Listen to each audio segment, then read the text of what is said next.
It's recap time. 3, 2. Hey, quick interruption, Future Chip here. If you're coming from the previous video and you already know the drill, you can skip directly to the recap. Otherwise, if this is your first time, I'll let you with the intro and enjoy the episode. 1. Hello everybody and welcome to the Shower Podcast, the podcast where I'm in my shower and you do you. I'm your host Chip and this is not my usual intro. This is a bit of a special episode. Unfortunately, I will be away for a few days and I found out this interesting way of filling the gaps with recaps from previous episodes. If this is your first time here, use it as an opportunity to find topics that you might be interested in and go back to listen to the original ones. If you are a usual listener of the Shower Podcast, well, again, this might be a rehearsal of topics that you might be interested in. Otherwise, I understand if you want to wait for me to be back. But in the meanwhile, the podcast needs to continue and we need to reach day 365. Having said that, I will not keep you longer. Thank you very much for listening. As always, a like and a subscribe. They are always welcome. And now, recap time. Hello, and thanks for joining us on the deep dive. Today we're doing something a little different. We're exploring some really fascinating ideas from host Chip's The Shower Podcast, a great series of short, powerful episodes. That's right. Chip was generous enough to let us, pull out the highlights, the most compelling bits and surprising facts from 5 of his recent deep dives. And look, if anything we talk about today really clicks with you, we definitely encourage you, go back, listen to Chip's original episodes, get the full picture. Exactly. Think of this as maybe a supercharged highlight reel, a shortcut to some really profound wisdom on, self-improvement, productivity. Yeah, a curated tour. We'll go through them in order, starting with hashtag 167. And you might find some interesting links between them, actually. Okay, sure. So, ready to jump in? Let's do it. Okay, first up, Chip's episode, hashtag 167, Give Me a Break. This one, I think, immediately hits home if you've ever felt just swamped, right? That feeling of constant pressure, like you're running from some unstoppable train. Yeah, that feeling you just have to keep moving, keep running. Exactly. And what's really interesting about Chip's take here is, flips the usual advice on its head. Instead of saying, run faster or work harder. Right. His key insight is almost shockingly simple. Just stop. Stop. Yeah, stop. Let the train, the pressure, the urgent tasks, let it just go past you. And the kicker, he says, basically, nothing catastrophic will actually happen. That's kind of radical, isn't it? Especially in our, productivity-obsessed world. It really is. He uses this great analogy, too. Responsibilities as wagons of the train. Mm-hmm. The wagons. Instead of trying to outrun the entire thing, you just tackle them one wagon at a time, sort of move with it, not against it. Right. Hop on, deal with that one task, hop off. It changes the whole dynamic from a chase to something more manageable. Yeah, collaboration almost. And what makes this one so, real is Chip's honesty about it.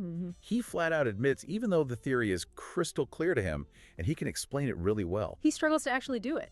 Exactly. Yeah. He talks about getting stuck in this state of stasis, getting distracted instead of tackling the wagons. He even said he was struggling a bit to find my words in that episode itself because he was so caught up in that contradiction, living it right then. That self-awareness makes it so much more powerful, I think. It's not just theory. Definitely. And he offers this optimistic note, too, that it's a cycle, and that's okay. There will be down times, but maybe with practice, they get shorter. You bounce back faster. Right, finding that swing again. He shared a really good little story, too, about a friend inviting him to watch sports late one night. Oh, yeah. And that forced him to stop, properly stop for the first time all day. And that break helped him find the words for the episode.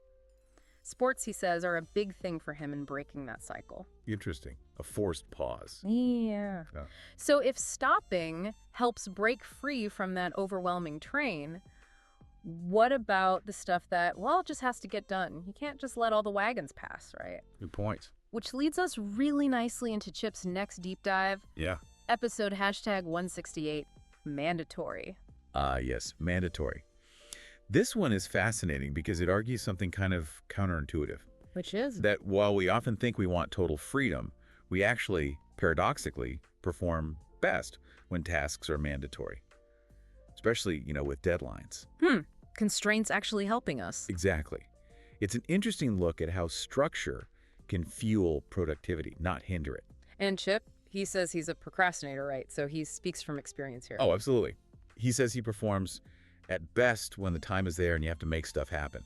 He uses his own podcast, this very series. The Shower Podcast. Right, as an example. He often publishes episodes like right at the wire, 11:40, 11:50 at night. Because it becomes mandatory by then. Precisely. The deadline forces the focus, creates the action. You see that everywhere, don't you? Like the difference between a regular office job, fixed hours, deadlines you have to report to someone, versus being your own boss. You have all this supposed freedom, but what do? We often end up creating our own routines, our own deadlines. We impose structure. Or the gym example he uses. If you decide to go first thing in the morning, it becomes sort of mandatory, much harder to just skip later on. You build in that non-negotiable element. Yeah. He even brings in this really interesting comparison between university systems, Romania versus Italy. Oh, right. I remember this part. It was quite striking. In Romania, he says, they have these really intense, short exam periods. 2 weeks, lots of pressure. You even have to pay extra if you fail. High stakes. Yeah. And apparently they have really high on-time graduation rates, especially in STEM fields. People get through within the normal time frame. Okay, and then Italy. Italy, he describes, has much longer exam sessions, like 2 months. Multiple chances to take exams. You can even refuse a grade if you don't like it. Sounds more flexible, maybe less stressful. On the surface, yeah. But he says people still often cram right at the end, and they might delay finishing because they're chasing the perfect grade, so their on-time graduation rates are actually much lower. Wow. So too much flexibility might actually slow things down. That seems to be the point. His core message is pretty clear. If you're forced to do something, you're just more likely to do it, maybe even do it better. So the challenge then becomes, how do you make things mandatory for yourself without an external boss or system? Exactly. That's the trick, isn't it? It really flips the script on freedom versus structure. And it raises another question, I think. If deadlines and making things mandatory drive success, well, how do we actually feel that success? How do we internalize it? Ah, good point. Which conveniently brings us right to Chip's next episode, #169, Get Excited. Yes, get excited.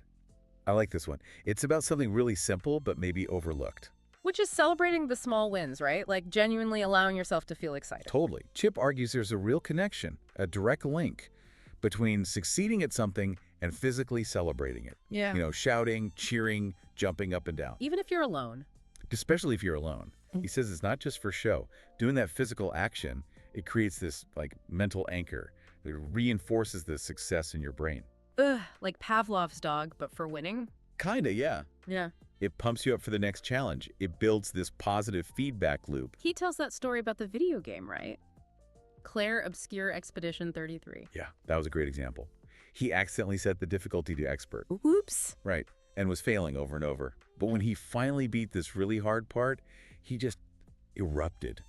Started cheering, shouting, pure happiness, all by himself in his room. He really felt it. He did. And he connects it to sports too, like tennis. Individual sports. Where players are out there alone, they have to generate their own motivation. Those fist pumps, the shouts, they're not just for the crowd, they're for themselves. It's a mental tool. Absolutely. So Chip's call to action is basically, don't hold back, get excited, shout, scream, jump, whatever works for you. Don't worry if it looks silly. He calls it a weapon. Because it just works, he says. You're wiring your brain for more success by fully embracing the feeling when it happens. Okay, so we've got stop when overwhelmed, make things mandatory to get them done, and celebrate when you actually succeed. That makes sense as a sequence. It goes full, yeah. But what about after the celebration? That moment when you've succeeded, you feel good, but there's that little voice that says, just one more level, one more episode, one more task. The one more time trap.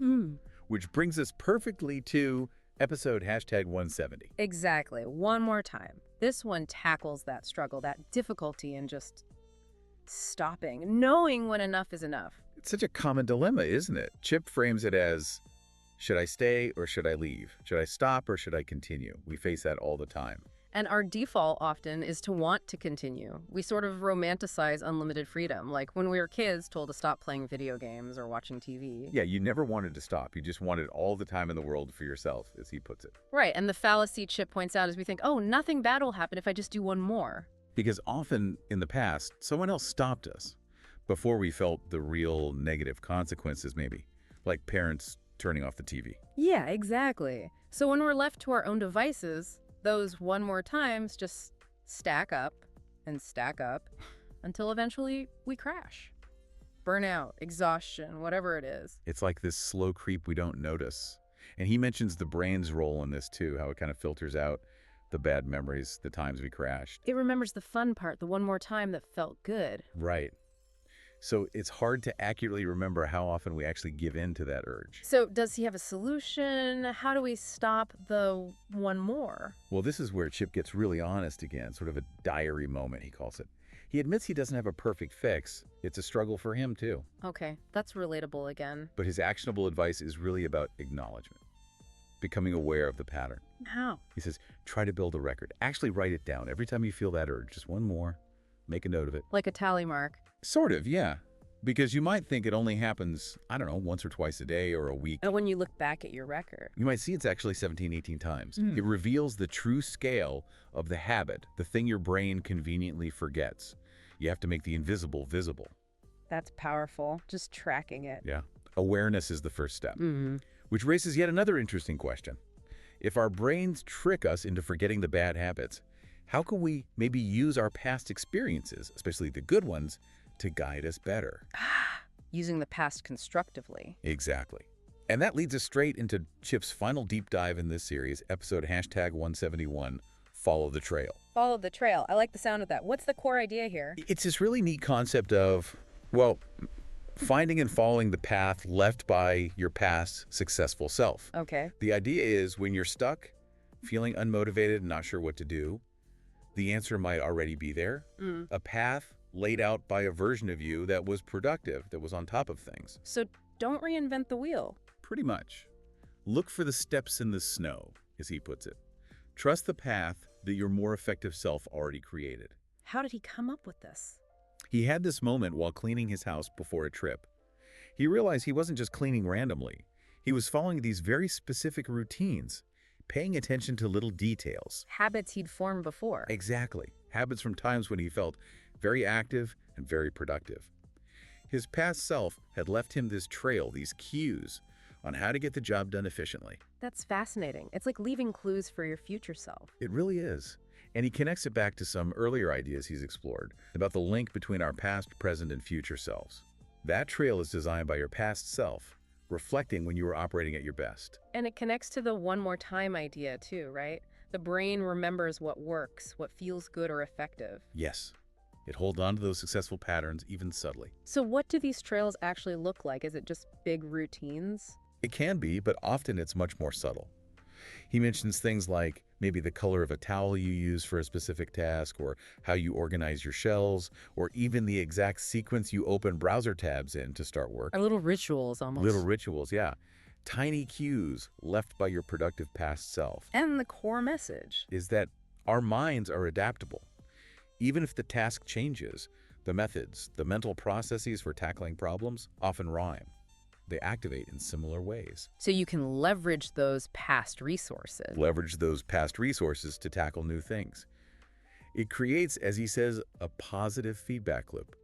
Following the trail makes it easier to stay on track. And in classic Chip fashion, there's a relatable detail. Oh, yeah. He mentions this was the earliest he'd ever recorded an episode for the podcast. Why? Because he was leaving for the weekend, so it became... mandatory. Exactly. He had to get it done. He even apologizes for maybe not being super fluent because he'd literally just woken up. That's perfect.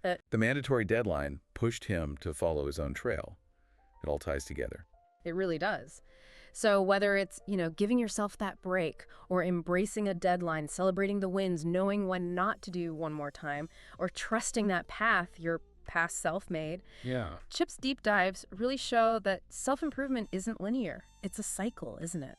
Full of challenges, yes, but also full of wisdom we've already accumulated. Absolutely. If you connect all these dots, it really comes down to self-understanding, doesn't it? Knowing our quirks, the procrastination, the need for structure, how we react to success, that struggle to stop. And Chip does a great job of just bringing these really human things out into the open and finding practical ways forward, even if they're not always easy. The solutions are often right there within our own experience. Yeah, that's spot on. So the big question this leaves for you listening right now is probably this. What trail has your past successful self left for you? Where are those footsteps waiting to be rediscovered? Ooh, that's a good one. And maybe, how can you use all these insights together? You know, create more mandatory moments. Really let yourself get excited about wins, know when to take that break, and dodge that one more time pitfall. Lots to think about there. We really hope this special look into Chip's work has given you some valuable things to chew on, maybe apply in your own life. Yeah, thank you so much for joining us for this exploration. It was fun unpacking these. Definitely. And remember, if you liked these snippets, do check out the Shower Podcast on YouTube for the full episodes. Chip's got some great stuff there. Highly recommended. And as always, we really appreciate you spending your time with us, learning and growing. See you tomorrow.